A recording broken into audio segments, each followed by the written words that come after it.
Pour terminer, je dirai ceci. Notre première obligation n'est pas de prêcher, elle est de nous tenir auprès de lui. Alors, nous pourrons être effectifs dans notre travail avec lui. Maintenant, considérons l'appel et ce qui ressort de la parole de Dieu. Lisons dans le premier livre des Rois, au chapitre 19 et les versets 19, 20 et 21. Nous avons là l'appel d'Élisée. Il est intéressant d'y observer plusieurs faits. Dieu a appelé Élisée lorsqu'il était dans les champs. Il reçut l'appel au ministère en labourant. Il y a d'autres faits intéressants. À cette époque, il existait une école théologique appelée l'école des prophètes. Sa liste comptait 50 étudiants, et je pense qu'ils avaient aspiré à être successeurs d'Élie. J'aimerais souligner la vérité qui ressort de cette parole. Lorsqu'Élie chercha Élisée, il n'alla pas le chercher dans une école théologique. Ce qui ne veut pas dire que je suis contre ces écoles. J'y ai passé moi-même 21 années et je sais ce que Dieu a fait par elles. Dieu ne se limite pas à choisir ceux qui sont dans une école biblique, comme certains le pensent. Le Seigneur m'y a conduit, mais il peut diriger d'autres à ne pas y aller. Il appelle les uns avec une certaine connaissance et formation théologique, d'autres sans cette formation. Dieu refuse de se laisser limiter par un système quelconque. Moïse fut appelé hors du désert, Amos, pendant qu'il suivait le troupeau. L'apôtre Paul lorsqu'il persécutait les croyants. Pour être franc avec vous, j'aime la façon dont Dieu fait comme il le désire. Il appelle ces hommes souverainement.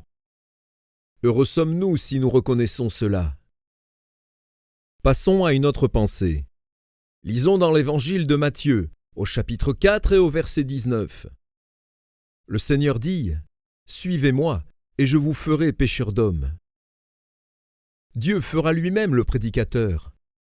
S'il permet que l'homme reçoive une formation théologique, comme il le fit pour moi ou qu'il appelle cet homme sans cette formation, la conclusion est « Le Seigneur doit qualifier lui-même l'instrument. » Lisons maintenant dans le livre d'Ésaïe au chapitre 54, les versets 16 et 17. Ici, nous avons le processus de la préparation de l'instrument. Il est très clair que Dieu se sert de méthodes très sévères. Dieu nous met sur l'enclume et nous frappe avec des instruments très durs. Est-ce que les hommes ne portent pas contre vous des armes? Ne font-ils pas toutes sortes de projets contre vous? Ne cherche-t-il jamais à vous faire du mal? Parfois, notre frère dans le ministère peut être pour nous un marteau très lourd. Ne vous frappe-t-on jamais par des paroles? N'êtes-vous jamais blessé de ce que disent vos frères? Parfois, nous demandons à Dieu de faire de nous des instruments, et il nous met dans le feu ou sur l'enclume. Dieu n'a pas de difficulté à trouver un marteau pour nous. Ne recevez-vous jamais de coups au travers d'une lettre? Toute chose concourt au bien de ceux qui aiment Dieu. Avez-vous remarqué ce que dit notre écrivain dans ce texte? Aucune arme forgée contre toi ne prospérera. Je connais la vérité de ce passage. Je peux maintenant vous ramener dans notre école biblique.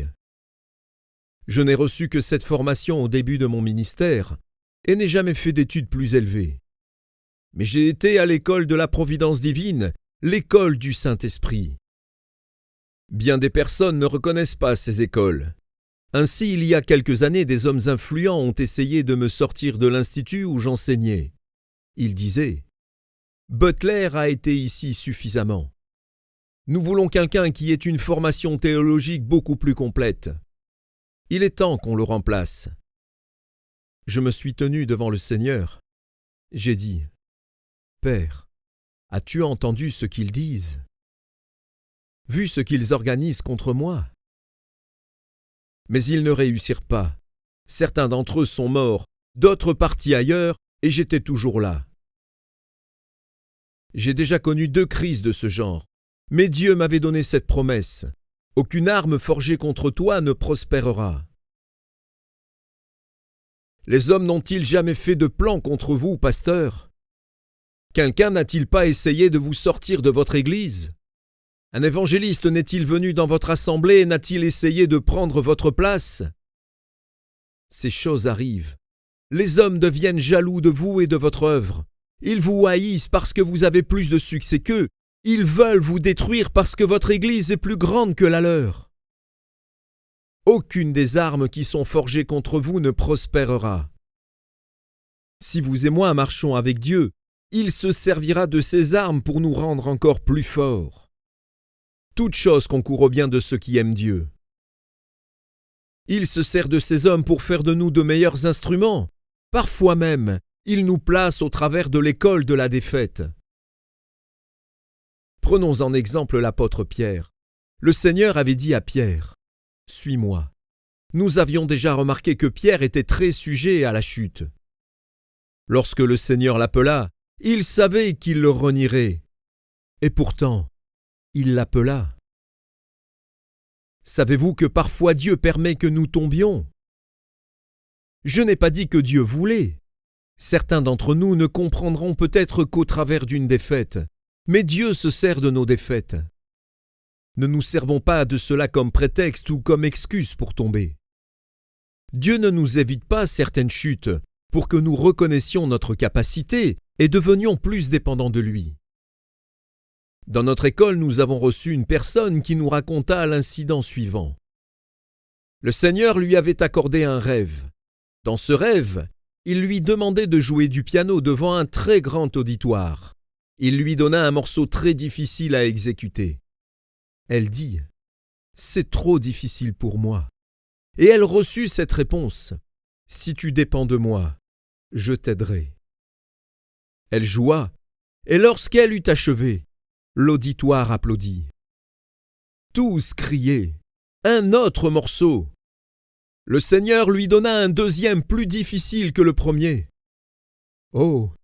dit-elle, « je ne peux pas jouer. » La même réponse lui fut faite. « Si tu dépends de moi, je t'aiderai. »« Je vais essayer, dit-elle. » Quand elle eut fini, l'auditoire se leva, l'applaudit et demanda une nouvelle performance. Le Seigneur lui donna un troisième morceau, très simple cette fois. Elle pensa pouvoir le jouer seule, sans le secours du Seigneur, mais fit tellement d'erreurs que les auditeurs se levèrent et sortirent.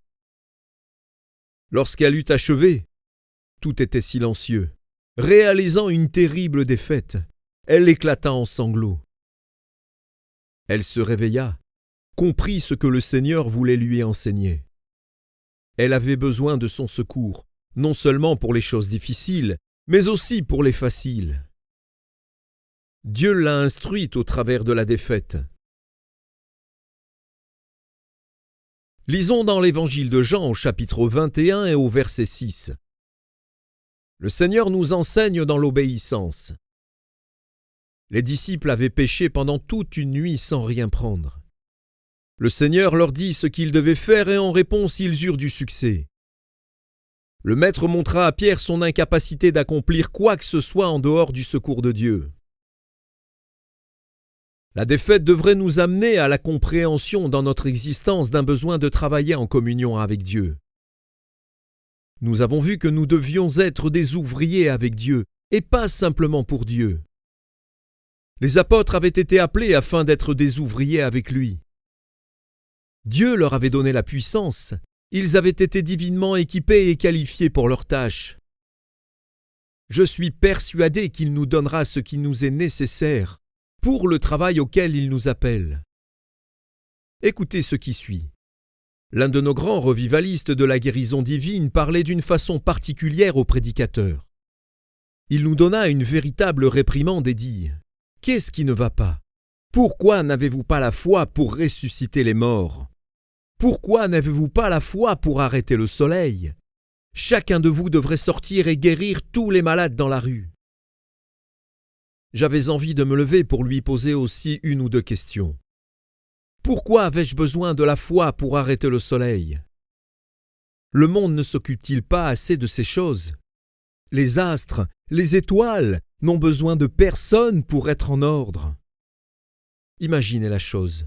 Les uns diraient au soleil « va te coucher », Un fermier dirait « Demeure et brille, je veux finir mon champ ». Le soleil serait tellement tourmenté qu'il ne saurait plus que faire.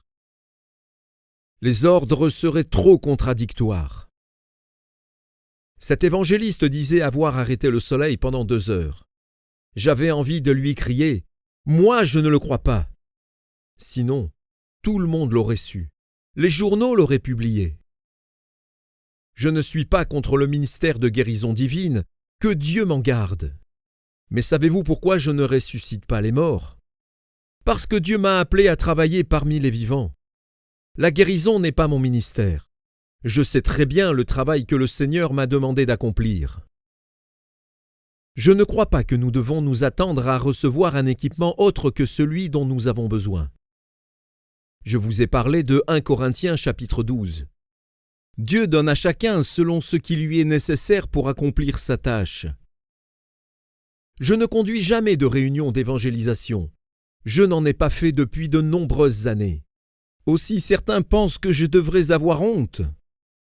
Non, le Seigneur m'a appelé pour autre chose et je lui obéis. Nous devons savoir ce que Dieu veut que nous fassions. C'est alors qu'il fera de nous des instruments correspondant à son plan. Personnellement, je crois que c'est une erreur de vouloir faire ou accomplir autre chose. Maintenant, j'aimerais vous parler de l'évangile de Jean au chapitre 6 et au verset 45. Il est écrit qu'ils seront tous enseignés de la part de Dieu. J'essaye de vous enseigner, mais si Dieu ne se sert pas de moi pour le faire, vous ne le serez pas par moi. Il est nécessaire que ce soit l'Esprit de Dieu qui illumine notre entendement. Lisons dans l'évangile de Marc au chapitre 4 et au verset 34. Voilà un passage important pour les prédicateurs. Lorsque ses disciples étaient seuls, il leur expliquait toutes choses. Je crois à l'étude et j'étudie beaucoup. Je le fais de tout mon cœur. Dans mon bureau, j'ai une centaine de livres dans lesquels je puise. Certains volumes ont une grande valeur et ont été pour moi l'occasion d'une grande bénédiction, mais le plus important est de nous trouver seuls avec le Seigneur. Vous et moi devons nous laisser enseigner par Dieu. Je ne dis pas cela afin de contredire l'usage de certaines méthodes, mais il est absolument nécessaire que nous apprenions ce qu'est être enseigné de lui. Il peut le faire de bien des manières, au travers de nos expériences, ou des choses que d'autres ont apprises ou écrites, par son esprit, et c'est par son esprit qu'il nous révèle sa parole. Il y a quelques années, j'ai fait une expérience qui m'est très précieuse. Certains d'entre vous la connaissent, mais j'aimerais répéter pour ceux qui ne l'ont pas entendue. Quand je suis venu en France pour la première fois, je connaissais quelques coutumes. Je savais qu'il me faudrait en régler une en particulier, celle de votre boisson, le vin. Je voulais le faire en rapport avec les Écritures. Je pense que Jésus but du vin. La parole est suffisamment claire pour ceux qui ne sont pas influencés d'idées préconçues. Elle nous enseigne contre l'ivrognerie et les excès, non pas une abstention complète de boire du vin. Je savais qu'il y avait d'autres frères qui pensaient différemment. Élevé en Allemagne jusqu'à l'âge de 21 ans, il est possible que ma façon de penser ait été influencée par mon éducation. J'ai rarement bu du vin et de la bière, mais à ce sujet j'ai posé la question à Dieu. Que dois-je faire? Pendant 3 jours, je fis cette prière et en réponse j'ai reçu ce verset. Demeurez dans cette maison, mangeant et buvant ce que l'on vous donnera. Ainsi je l'ai fait. Je suis contre toute tradition n'ayant pas de fondement biblique. La parole de Dieu est pour moi au-dessus de tout. J'utilise cet exemple pour vous montrer comment Dieu m'enseigna. Quand on place devant moi de l'eau ou du vin, je prends ce que l'on m'offre. Prenons un autre exemple.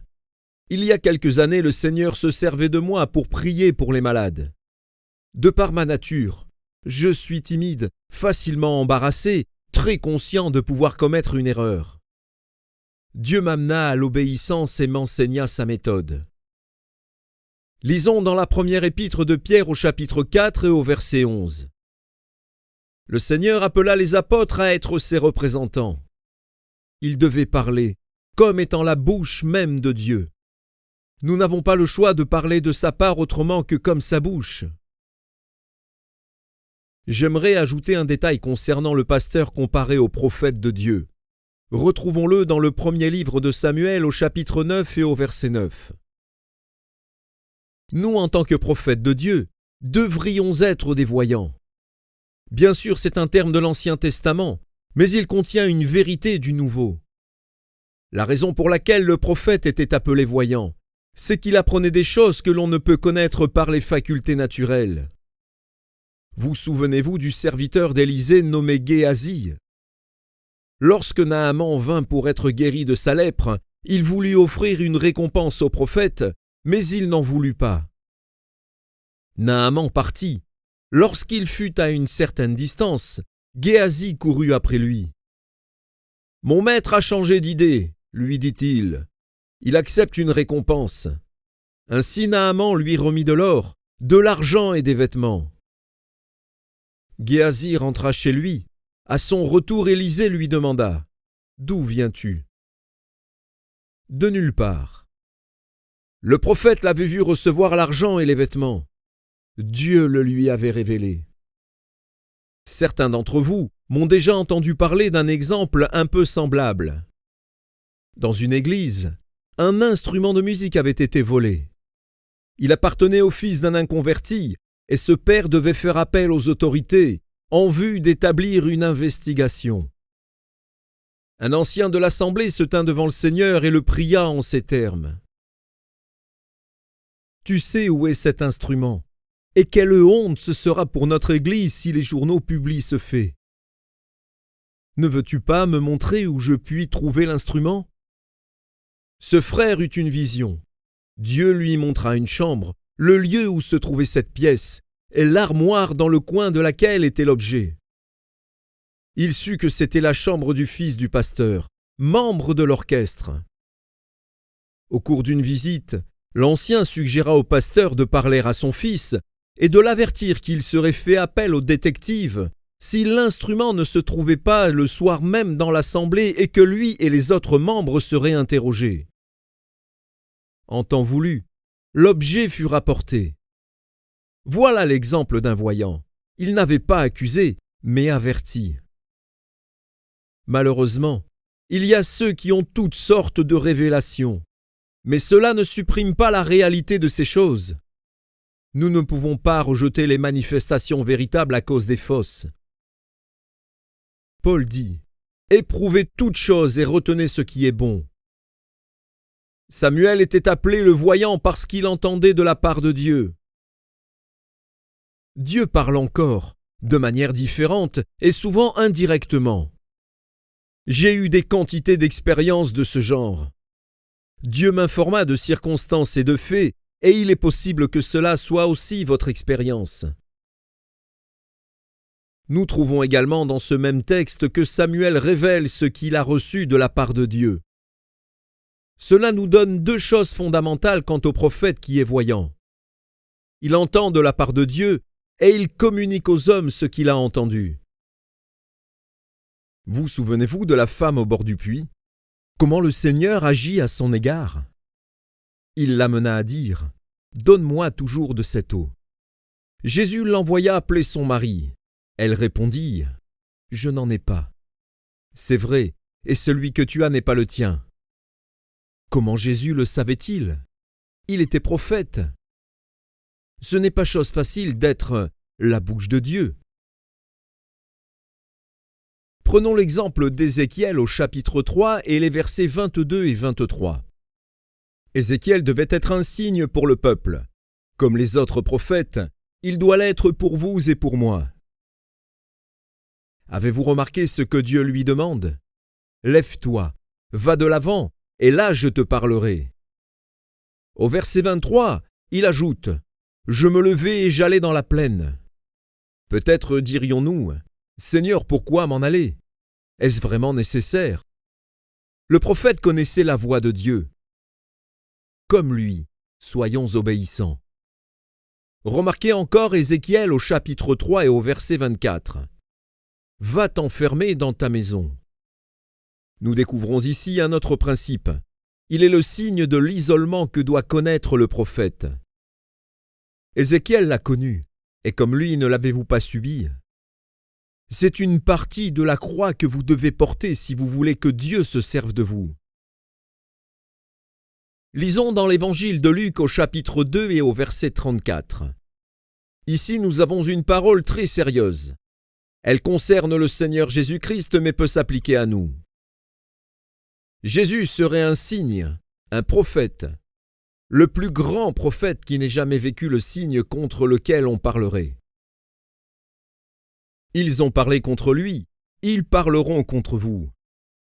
En tant que prophète, vous aurez à dire des choses que tout le monde n'acceptera pas. Nous ne pouvons pas tout simplement dire ce que les gens aiment, mais les choses dont ils ont besoin. C'est ce que nous avons entendu, reçu de Dieu. Ne devenons pas amers lorsque les gens parlent contre nous. Certains parlent en bien, d'autres en mal. Il en était ainsi du maître. Le serviteur n'est pas plus grand que le maître. S'ils l'ont persécuté, ils vous persécuteront vous aussi. S'ils ont parlé contre lui, ils parleront contre vous. Ce qu'ils ont fait au maître, ils vous le feront aussi.